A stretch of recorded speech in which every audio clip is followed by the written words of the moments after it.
Hai murid, selamat kita jumpa kembali.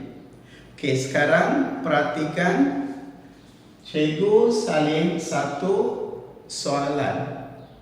Kertas 2 bahagian A. Okey, dan markah yang diperuntukkan untuk soalan ini adalah 7. Okey, so kita akan bincangkan cara penyelesaian. Bagaimana kita nak selesaikan soalan ini sehingga memperolehi jawapan yang betul. Akhirnya murid-murid akan mendapat 7 markah. Dalam beberapa video sebelum ini, cikgu memberikan beberapa tip bagaimana murid-murid perlu persiapkan diri sebelum menghadapi peperiksaan, iaitu menjawab soalan dalam situasi peperiksaan. So di sini tip yang sama kita gunakan. So tip pertama, tajuk yang berkaitan dengan soalan perlu dipelajari 100%. Kedua, tip kedua ialah membuat latihan to be, memilih beberapa soalan dan mencuba dan bukan soalan sejenis saja. Okey, berlainan jenis.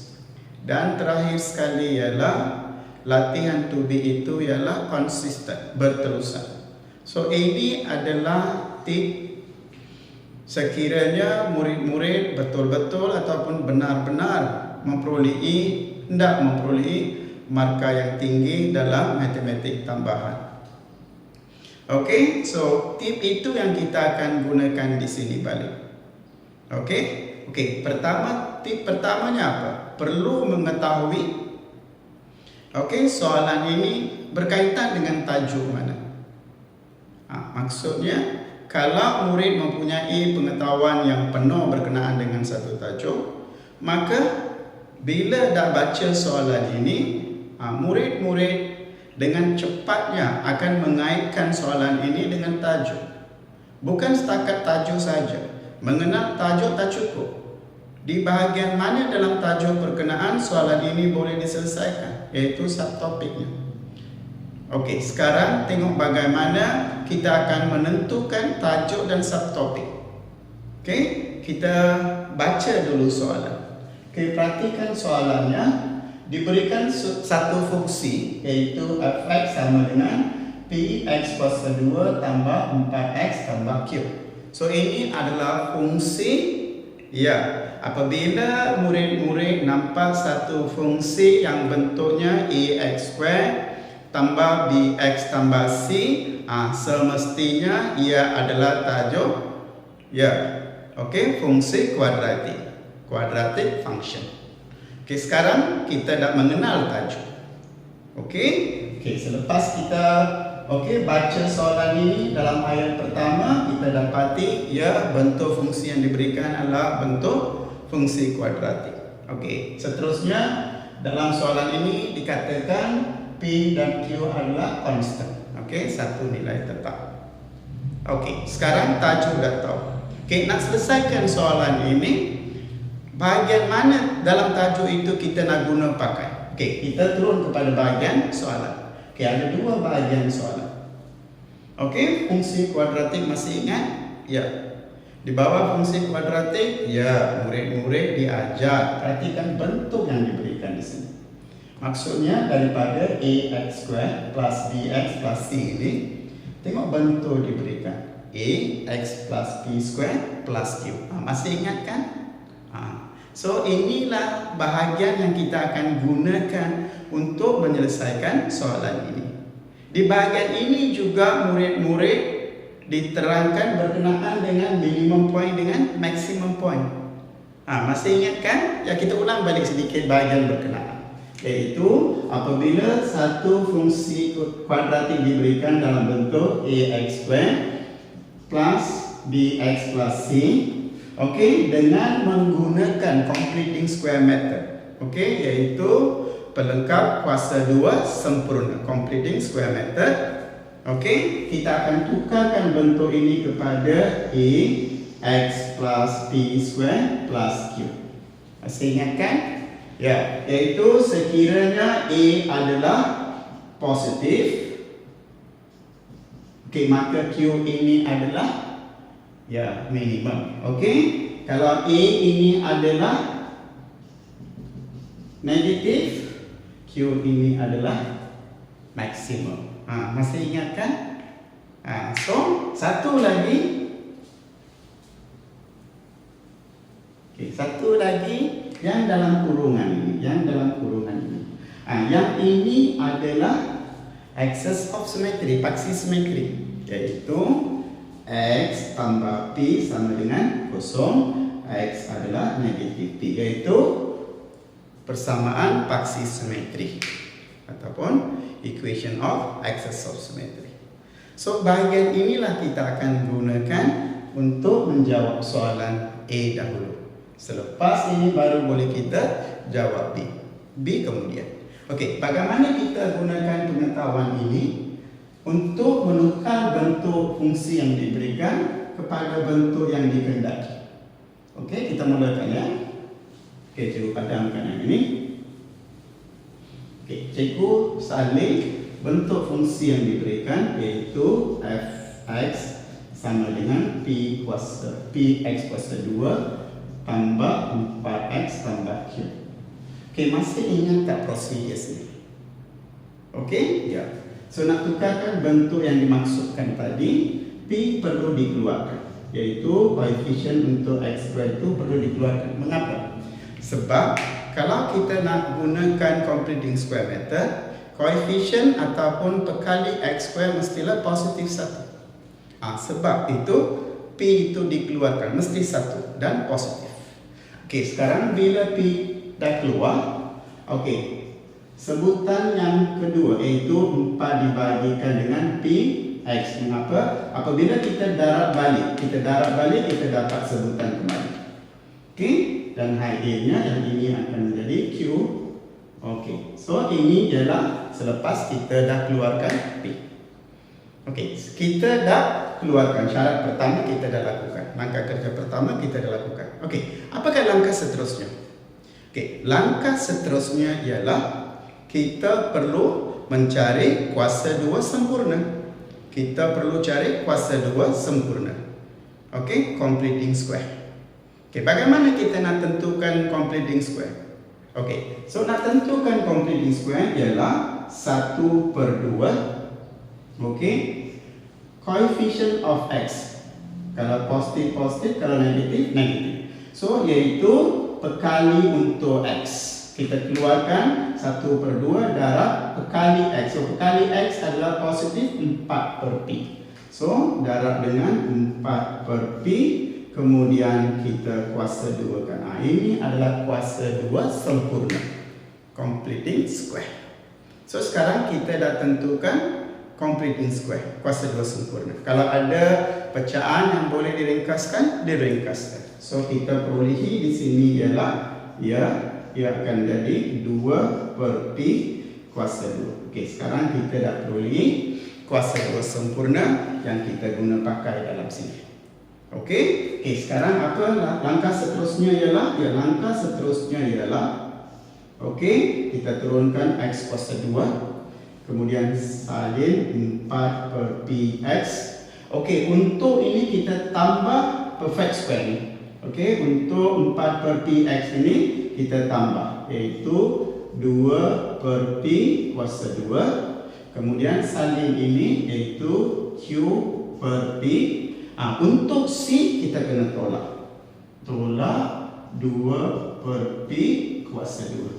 Okey, sebenarnya tambah tolak, okey, tengok perhatikannya, ini positif, ini negatif. Sebenarnya yang ini tidak mengalami sebarang perubahan. Tidak mengalami sebarang perubahan. Mengapa kita perlu tambah? Okey, mengapa kita perlu perkenalkan 2/p kuasa 2 ini ke dalam sini ialah tujuan ialah untuk kita nak tulis dalam bentuk faktor. Tujuannya ialah untuk tulis dalam bentuk faktor. Itu saja. Okey, kita teruskan ya. padamkan yang ini. Okey, perhatikan sekarang. Okey, yang ini cikgu maksudkan tulis dalam faktor. Okey, seterusnya murid akan dapat P. Okey, kita tulis dalam faktor ialah X yang terdapat dalam kurungan. Okey, yang terdapat dalam kurungan positif. So, tambah 2 per P kuasa 2. Okey, kemudian ringkaskan yang ini. Okey, ringkaskan yang ini. Iaitu perhatikan tambah kita ada Q per P tolak 2 kuasa 2 4 P kuasa 2. Okey, perhatikan di sini. Okey, kita cuba ringkaskan, ubah bentuk ini ke bentuk yang dikehendaki. Okey, kita akan P kuasa 2 ya. Okey, 4 P kuasa 2. Okey, silakan. Okey, so P kuasa 2. So sekarang kita akan ringkaskan bentuknya supaya bersesuaian dengan kehendak soalan. Okey, seterusnya P. Okey, salin X tambah 2 per P kuasa 2. Okey, pembawa sama, so ia akan jadi tambah, perhatikan ini akan jadi PQ, iaitu darabkan dengan P, darabkan dengan P, pembawa disamakan. Okey, so menjadi PQ dibahagikan dengan P kuasa 2 tolak 4 per P kuasa 2. Okey, kalau kita tinggalkan begini, kan? Kita tulis, okey. Yang itu kita akan tulis sebagai PQ tolak 4 bahagi dengan P kuasa 2. Okey, perhatikan di sini. Okey, sekarang kita kembangkan. So ini akan kita kembangkan dengan, so ini jadi P kuasa dalam bracket ya, X plus 2 per P kuasa 2. Okey, kita kembangkan tadi sebab kita bawahnya kembangkan, bukan dalam kurungan ya, ke kurungan, bukan dalam kurungan, bukan kita darab dengan X, kita darab dengan 2 tak. Kita darabkan dengan kurungan, so jadi P. Okey, kemudian kita darabkan dengan yang ini. So ada kuasa 2 kan? So kita ada PQ tolak 4 P kuasa 2, kita darabkan dengan P. Okey, so P, faham tak? Ini akan jadi, okey, so ini akan jadi tambah PQ tolak 4 bahagi dengan P. Okey, so sekarang, sekarang perhatikan bentuk. Okey, perhatikan bentuk. Okey, perhatikan bentuk. P ke dalam kurungan, perhatikan X plus 2 per P kurungan kuasa 2. Okey, P Q tolak 4 dibagikan dengan. Okey, so maksudnya, okey, maksud sekarang kita berjaya menjawab soalan bahagian E. Okey, soalan bahagian E. Okey, so sekarang kita dah jawab. Okey, sekarang kita teruskan. Okey, so bahagian seterusnya ialah menentukan nilai PQ, iaitu menentukan nilai PQ. Okey, sekiranya fungsi kuadratik ini mempunyai minimum point, titik minimum X-nya ialah negatif 4, minimumnya ialah 2. Kan tadi cikgu dah sebut tadi, masih ingat tak? Kalau murid-murid masih ingat, yang dalam kurungan ini, yaitu yang dalam kurungan ini ya, yaitu X tambah 2 per P yang dalam kurungan. Okey, yang ini adalah minimum, yaitu excess of symmetry. Yang ini adalah excess of symmetry. Faham? So di sini kita dapati X tambah 2 per P adalah kosong, so X adalah negatif 2 per P. So ini adalah paksi simetri, persamaan paksi simetri. Okey, perhatikan di sini. Kan cikgu dah katakan yang dalam bracket ini kita akan gunakan untuk mencari paksi simetri. So di sini nak cari paksi simetri yang terdapat dalam kurungan ialah X tambah 2 per P. Okey, so sekarang kita samakan dengan 2 per P ini disamakan dengan kosong, kita dapati X adalah negatif 2 per P. Okey, manakala yang hujung ini, yang hujung ini. Okey, so hujung di situ perhatikan yang hujung itu adalah PQ tolak 4 bahagi dengan P. Okey, apakah yang ini pula? Sekiranya ini adalah positif, Okey, A adalah negatif. So bergantung pada sini. Tapi sini sudah pun awal-awal kata ia adalah minimum. So adalah minimum. Okey, so ianya adalah minimum. Okey, so sekarang kita dah tahu nilai minimumnya berapa? 2. Maksudnya yang ini nilainya berapa? 2. Okey, so inilah ya, bentuk inilah yang kita akan gunakan bagaimana nak menentukan nilai P dan Q. Okey, so cikgu dah terangkan cara nak mendapatkan nilai P dan Q. Okey, kita teruskan ya.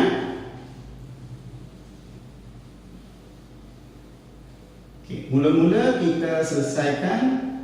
Okey, nak dapatkan nilai P pula. Ya, kita dapati tadi daripada yang terdapat dalam kurungan iaitu X tambah 2 per P sama dengan kosong, excess of symmetry. Nilai X adalah negatif 2 per P. Okey, pada titik minimum berapakah nilai X? Negatif 4. Okey, so kita letakkan di sini negatif 4 ya, X adalah negatif 4. So negatif 4 sama dengan negatif 2 per P. Okey, pindahkan P. So P akan jadi negatif 2 per negatif 4. Okey, perhatikan di sini.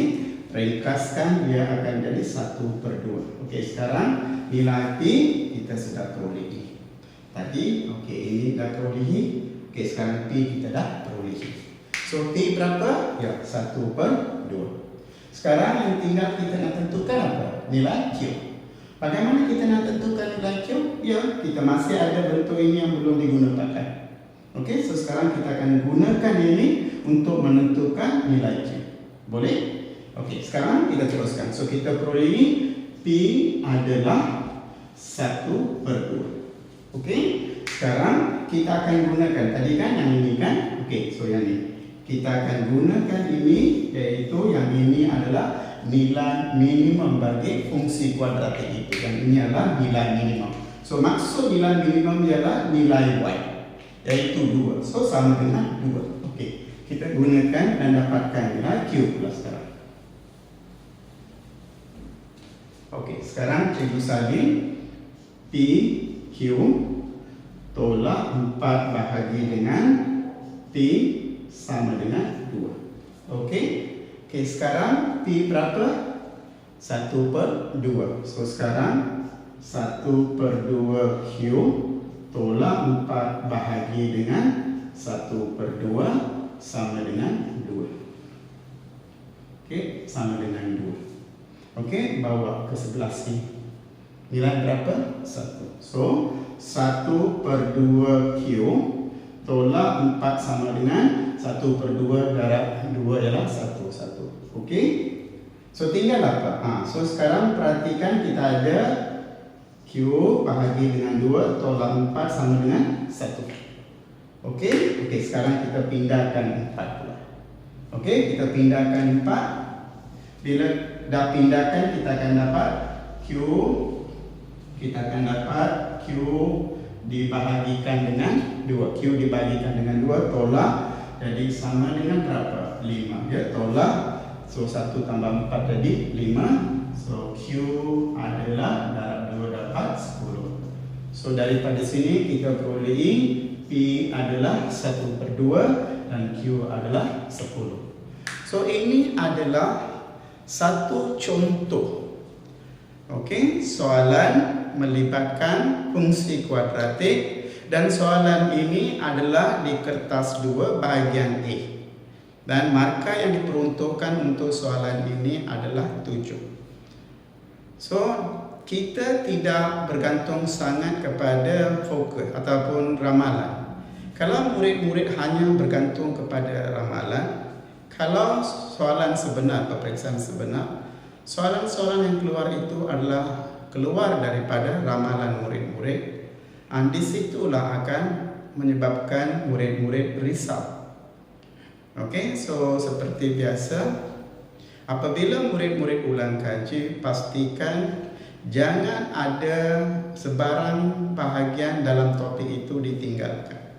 Kalau ada kesusahan nak memahami subtopik berkenaan, murid-murid perlu meluangkan masa berbincang, membuat contoh-contoh soalan okey, untuk mahirkan diri, okey, bahagian berkenaan.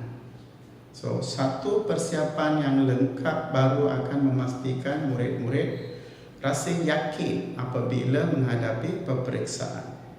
Okey, so cikgu harap contoh yang cikgu berikan ini telah memberikan satu penerangan yang lengkap bagaimana nak selesaikan satu soalan kertas 2 bahagian A melibatkan tajuk fungsi quadratic functions.